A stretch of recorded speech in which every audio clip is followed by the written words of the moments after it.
क्या आपको लगता है कि अमीरी सिर्फ लॉटरी या लक से आती है? टी हार्वी एकर कहते हैं कि अगर तुम मुझे अपने 5 मिनट्स दो तो मैं तुम्हें बता सकता हूँ कि आप फ्यूचर में अमीर बनेंगे या पूरी जिंदगी गरीब रह जाएंगे। ऑथर 2 चीजों के बारे में बताते हैं, पहला एक्सटर्नल मनी ब्लूप्रिंट और दूसरा इंटरनल मनी ब्लूप्रिंट। जैसे अगर सोचो अमीरी एक बिल्डिंग की तरह है, तो अब इस बिल्डिंग के 2 हिस्से हैं। पहला हिस्सा जो एक्सटर्नल मनी ब्लूप्रिंट है वो बिल्डिंग का बाहरी हिस्सा है जो सब लोग देख सकते हैं। ये बाहरी हिस्सा किस तरह का दिखेगा ये हमारे आसपास के लोगों, सोसाइटी और हमारी अपब्रिंगिंग पर डिपेंड करता है। जैसे कि हम किस शहर या देश में रहते हैं, वहाँ की क्या आदतें हैं, लोग वहाँ पैसे को कैसे देखते हैं और वहाँ की वैल्यूज क्या हैं। ये सारी चीजें हमारे एक्सटर्नल मनी ब्लूप्रिंट को फॉर्म करती हैं। अब दूसरा हिस्सा जो इंटरनल मनी ब्लूप्रिंट है वो बिल्डिंग का अंदर का हिस्सा है जो सिर्फ हम देख सकते हैं। ये हमारे सोच और बिलीफ होते हैं, जैसे कि हम पैसों के बारे में क्या सोचते हैं, पैसे कमाने के लिए हमें कितनी मेहनत करनी पड़ेगी, या हमारे दूसरे बिलीफ जैसे अमीरी सिर्फ कुछ लोगों के लिए होती है। ये सारी चीजें हमारे इंटरनल मनी ब्लूप्रिंट को फॉर्म करती हैं। ये इंटरनल ब्लूप्रिंट ही डिसाइड करता है कि हम फाइनेंशियली सक्सेसफुल होंगे या नहीं। ये ब्लूप्रिंट किसी कमरे में लगी एसी के जैसा है। जैसे अगर आप थर्मोस्टेट को 26 डिग्री सेल्सियस पे सेट कर दें तो बाहर कितनी भी गर्मी हो, या अगर आप कैसे भी करके थोड़ी देर के लिए रूम का टेम्परेचर बढ़ा भी दें तो भी कुछ टाइम बाद टेम्परेचर 26 डिग्री सेल्सियस पे आ जाएगा। वैसे ही अगर आपका फाइनेंशियल थर्मोस्टेट गरीबी या मिडिल क्लास पे सेट है तो चाहे आपको कितना भी पैसा मिल जाए आप अनकॉन्शियसली उसे खर्च कर दोगे या खो दोगे और वापस अपने फाइनेंशियल ब्लूप्रिंट पे आ जाओगे। जब हम छोटे होते हैं तो हमारे इस ब्लूप्रिंट को हमारे आसपास के लोग अफेक्ट करते हैं। इस पे सैंड्रा ब्लैक ने एक रिसर्च कंडक्ट की और इस रिसर्च की फाइंडिंग ये निकली कि हम अमीर बनेंगे या नहीं ये बहुत कम हमारे जेनेटिक्स पे डिपेंड करता है, यानी आप कितने टैलेंटेड हो या बाकी सारी इनबॉर्न कैपेबिलिटीज, बल्कि इस बात पे डिपेंड करता है कि आपका एनवायरनमेंट कैसा है, यानी आप किसके साथ रहते हो और कैसी जगह पे रहते हो। अनफॉर्चुनेटली ज्यादातर लोगों को पैसे की समझ ना होने की वजह से वो हमारे इस मनी ब्लूप्रिंट को नेगेटिवली अफेक्ट करते हैं। जैसे आपने शायद बचपन में सुना होगा या अभी भी सुनते होंगे, जैसे पैसे पेड़ पे नहीं उगते, या फिर अमीर होना अच्छी बात नहीं क्योंकि अमीर लोग घमंडी हो जाते हैं, या फिर पैसों से खुशियां नहीं खरीदी जा सकती। और ये बिलीफ हमारे दिमाग में डीपली प्लांट हो जाते हैं और हम बड़े होते हुए अनकॉन्शियसली इन बिलीफ को फॉलो करते हैं। और ये सीड के बिलीफ ऐसे हों उनका फ्यूचर गेस करना कठिन काम नहीं है। पर इस बुक के ऑथर टी हार्वी एकर का कहना है कि हम अपने फाइनेंशियल थर्मोस्टेट को रिसेट कर सकते हैं, हम इस सीड को दोबारा प्रोग्राम कर सकते हैं। टी हार्वी एकर ने इस बुक में 17 वेल्थ फाइल बताई हैं जो सक्सेसफुल लोगों की सोच और एक्शन को रिप्रेजेंट करती हैं। ये 17 वेल्थ फाइल एक कोड की तरह हैं जिन्हें अगर आप अपने माइंड में स्टोर करें तो ये आपके इंटरनल ब्लूप्रिंट को अमीरों के जैसा बनाएंगे, जिससे आप एक्सटर्नली भी अमीर बनोगे।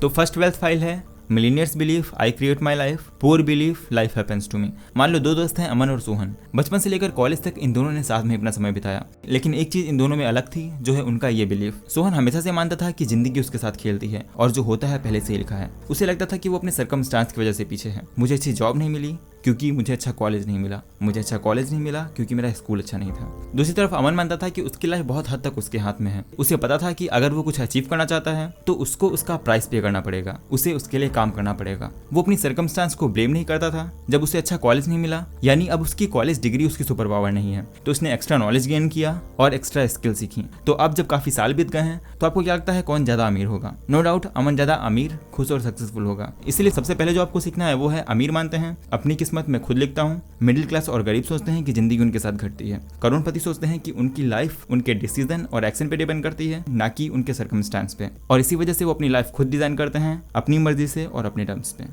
सेकंड वेल्थ फाइल है millionaires play the money game to win, middle class play the money game not to lose. सोचिए आप क्रिकेट खेल रहे हैं, आपका सिर्फ एक ओवर बचा है और जीतने के लिए आपको 20 रन चाहिए। तो अब आप क्या सोचोगे? क्या आप ये सोचोगे कि कैसे मुझे विकेट बचाना है, या फिर आप सोचोगे कि कैसे मुझे चौके और छक्के मारने हैं? एक गरीब इंसान सोचता है कि कैसे वो हारे ना। वो फेमस पाथ पे चलता है, क्राउड को फॉलो करता है और हमेशा रिस्क से दूर रहता है। उसे डर रहता है कि कहीं वो अपने पैसे खो ना दे, इसीलिए वो कोई नए हसल या प्रोजेक्ट स्टार्ट नहीं करता, जिससे वो जितने पर है उतने पे ही स्टक रहता है। पर अमीर इस मनी गेम को जीतने के लिए खेलते हैं। वो अपने एक्स्ट्रा पैसे इन्वेस्ट करते हैं और कैलकुलेटेड रिस्क लेते हैं, जिससे वो एक्सपोनेंशियली ग्रो करते हैं। इसलिए कैलकुलेटेड रिस्क लेना सीखें। कैलकुलेटेड रिस्क जहां आप पहले से प्रिपेयर रहते हैं। इसे समझने के लिए इमेजिन करो आप एक एडवेंचर पे हैं और पास में एक सुनसान हवेली है, लेकिन इस हवेली के अंदर कुछ कमरों का दरवाजा बंद है और आपको इसे एक्सप्लोर करना है। मान लेते हैं यहाँ पर रिस्क है दरवाजे के अंदर भूत हो सकता है या कोई भी दूसरा डेंजर। तो रिस्क लेना मतलब सीधे उस दरवाजे में जाना, जो बेवकूफी है। पर कैलकुलेटेड रिस्क लेना यानी आप पहले से ही तैयारी करते हैं। आप इमरजेंसी एग्जिट ढूंढते हैं, टॉर्च लेते हैं, अपने दोस्तों को बुलाते हैं और सबसे इंपॉर्टेंट हनुमान चालीसा के साथ अंदर जाते हैं। तो इस तरह रिस्क को समझकर उसे कम करना और सबसे बुरी केस के लिए भी तैयार रहने को कैलकुलेटेड रिस्क लेना बोलते हैं। इसीलिए रिसर्च करें, गोल बनाएं, प्लानिंग करें और कैलकुलेटेड रिस्क लें। थर्ड वेल्थ फाइल है millionaires are committed to being rich, middle class people want to be rich. सपना और नीतू दो बहुत ही अच्छे दोस्त थे, दोनों सेम जॉब करती थी, उनका जॉब इन्वायरमेंट बहुत ही बुरा था। दोनों ने मिलकर डिसाइड किया कि वो एक बिजनेस शुरू करेंगे, क्योंकि वो अपने करंट जॉब से परेशान थी और पहले से बहुत जॉब चेंज कर चुकी थी। सपना चाहती थी कि वो अमीर बने, वो सपने देखती थी बड़ी बड़ी कार, बड़े घर और हाई एंड फैशन के। वो चाहती थी कि उन्हें ये सब मिले, पर नीतू वो सिर्फ चाहती नहीं थी, वो इसके लिए कमिटेड होती है। और जो दिन सपना का बुरा जाता उस दिन सपना अपने गोल्स पे ज्यादा काम करती, और वो सिर्फ काम तभी तक करती थी जब तक कोई प्रॉब्लम ना आ जाए। प्रॉब्लम से वो घबरा कर काम तब तक ही टाल देती जब तक कि उसके जॉब का उससे भी बुरा दिन ना हो। लेकिन नीतू वो अपने काम में डेडिकेटेड थी। उसने डिसाइड किया कि चाहे जो भी हो जाए वो अपने बिजनेस को बड़ा बनाएगी। जब प्रॉब्लम्स आई तो उसने उससे रिलेटेड बुक्स पढ़ी, सॉल्यूशन ढूंढे, इवन अपनी स्ट्रेटजीज तक बदली। और ऑब्वियस है कि नीतू एक बेटर बिजनेस वुमेन बनेगी और सक्सेसफुल होगी। कमिटमेंट और वांट में ये डिफरेंस है कि अगर आप कुछ चाहते हैं तो आप सिर्फ उसे तब तक करेंगे जब तक सर्कमस्टांसेस आपके साथ हैं, बट अगर आप कमिटेड हैं तो सर्कमस्टांसेस कोई भी हों उससे कोई फर्क नहीं पड़ता। और ये एटीट्यूड होना जरूरी है, क्योंकि हम सब अलग हैं, हमारी पावर और वीकनेस अलग है। मैं जिस पाथ पे चल के सक्सेसफुल और अमीर हो सकता हूँ, अगर आप उस पे चलोगे तो शायद आप अपनी लिविंग भी ना कमा पाओ। इसीलिए अपने पाथ को ढूंढने के लिए आपको क्या पसंद है, दुनिया को क्या चाहिए और आप किसमें अच्छे हैं, इसके कॉम्बिनेशन को ढूंढने के लिए आपको कई एक्सपेरिमेंट करने होंगे, जिनमें से कई फेल होंगे, और फेल होकर दोबारा उठने के लिए वांट की पावर इनफ नहीं है। इसीलिए अपने सारे वाय लिखें और अपनी वांट को कमिटमेंट में बदलें। फोर्थ वेल्थ फाइल है, rich people choose to get paid based on results, poor people choose to get paid based on time. पैसे को अपने टाइम से रेट करना एक इंटेलिजेंट तरीका नहीं है, क्योंकि आपके पास टाइम लिमिटेड है। जैसे राम और रवि दोनों स्क्रिप्ट लिखने का काम करते हैं। राम ज्यादा कमाने के लिए ज्यादा काम करता है, क्योंकि उसका मानना है जितने ज्यादा घंटे काम उतना ज्यादा पैसा। पर रवि मनी को टाइम से नहीं वैल्यू से मेजर करता है, तो वो सिर्फ ज्यादा घंटे काम करने की जगह अपनी स्किल पे फोकस करता है। वो स्क्रिप्ट के टेक्निकल पार्ट लिखने के लिए किसी को अपनी टीम में ऐड करता है और स्क्रिप्ट के इंपॉर्टेंट और क्रिएटिव पार्ट खुद लिखता है। इसलिए देखें आप कैसे अपने स्किल को नेक्स्ट लेवल पे ले जा सकते हैं, और अगर पॉसिबल है तो अननेसेसरी काम जो आपकी स्किल को इंप्रूव नहीं कर रहे हैं या जो आपके फ्यूचर गोल के लिए जरूरी नहीं है, उन्हें आउटसोर्स करें।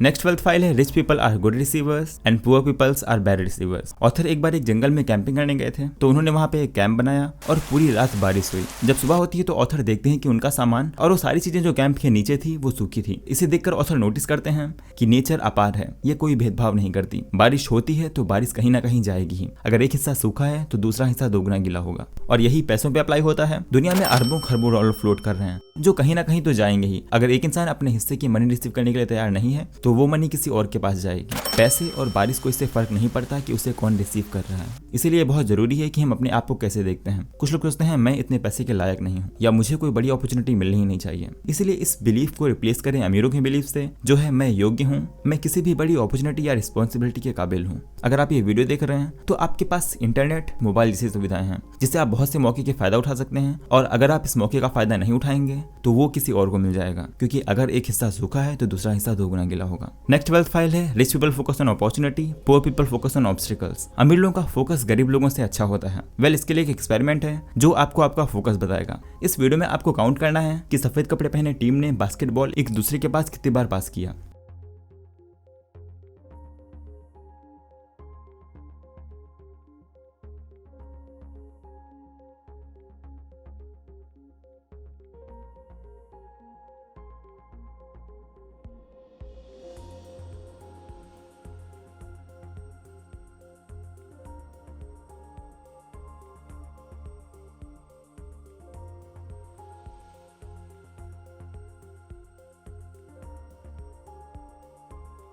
तो करेक्ट आंसर है 16। वेल, क्या आपने गोरिल्ला को देखा? इस वीडियो में बैक जाएं और फिर से देखें। तो क्या आपने पिछली गलती से सीखा और इस बार गोरिल्ला को नोटिस किया? पर इस बार क्या आपने देखा कि पर्दे का कलर चेंज हुआ और एक ब्लैक प्लेयर गेम को छोड़कर वीडियो से बाहर गया? वेल, तो ये फोकस टेस्ट नहीं पर परसेप्शन टेस्ट था। हम दुनिया को वैसे नहीं देखते जैसे दुनिया है, पर दुनिया हमें वैसी दिखती है जैसा हमारा बिलीफ है। So even to see you need to have an aim. देखने के लिए भी आपको एक लक्ष्य चाहिए। अमीर लोग हर टाइम नई अपॉर्चुनिटी देखते हैं, पर गरीब इंसान को कोई भी अपॉर्चुनिटी नहीं दिखती, क्योंकि वो दुनिया को दूसरे लेंस से देखता है। तो अपना बिलीफ चेंज करने के लिए जिन्हें भी आप सक्सेसफुल मानते हैं उनका इंटरव्यू देखें और उनकी आंखों से दुनिया को देखने की कोशिश करें, और ऑब्स्टिकल्स की जगह अपॉर्चुनिटी पे फोकस करें। अगली बार जब भी आप घर से बाहर निकलें तो इस पर फोकस करने की जगह कि क्या क्या बुरा है, ये देखने की कोशिश करें कि आप जिस रेस्टोरेंट में जाते हैं सिर्फ उसी में क्यों जाते हैं, आप जहाँ से ग्रोसरीज खरीदते हैं सिर्फ वहां से क्यों खरीदते हैं, दूसरी दुकानों से क्यों नहीं। आपकी होम फीड पर और भी कई वीडियोस थी, आपने यही वीडियो देखना चूज क्यों किया? और इन आंसर से आप इतना सीखोगे जितना आप लाखों के कोर्स से भी नहीं सीख सकते। तो ये 17 में से सिर्फ 6 वेल्थ फाइल्स थी। अगर सभी इस वीडियो में बताया तो वीडियो काफी लंबी हो जाएगी। बाकी की वेल्थ फाइल भी बहुत इंपॉर्टेंट है जिन्हें मैंने अपनी इस वीडियो में बताया है। तो आज से डिसाइड करें कि इस वीडियो की 17 वेल्थ फाइल्स को आप आज से ही अप्लाई करेंगे। आपके सारे फाइनेंशियल एक्शन इन फाइल्स पे बेस्ड होंगे। तो ये 17 वेल्थ फाइल्स की वीडियो आप राइट में क्लिक करके देख सकते हैं। और ऐसी वीडियो के लिए चैनल को सब्सक्राइब करके बेल नोटिफिकेशन ऑन कर दें और ये वीडियो अपने फैमिली और फ्रेंड्स के साथ शेयर करें जिससे उनका भी मनी को लेकर बिलीफ चेंज हो। तो आज के लिए बस इतना ही। Thanks for watching.